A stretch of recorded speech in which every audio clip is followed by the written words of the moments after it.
পাচ্ছ বাঘের মুখের ভিতরে মাথা ঢোকানোর জন্য পুরো এক্সাইটেড আছে এই বাচ্চাগুলা। ব্রাশ করছিস তো? এই যে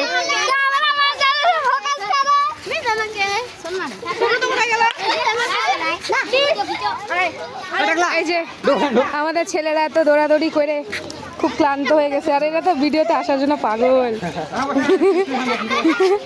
মিস পাচ্ছ বাঘের মুখের ভিতরে মাথা ঢোকানোর জন্য পুরো এক্সাইটেড আছে এই বাচ্চাগুলা।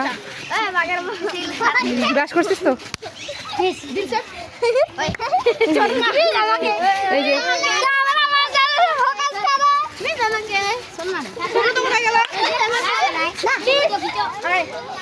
এই যে আমাদের ছেলেরা এত দৌড়াদৌড়ি করে খুব ক্লান্ত হয়ে গেছে, আর এরা তো ভিডিওতে আসার জন্য পাগল।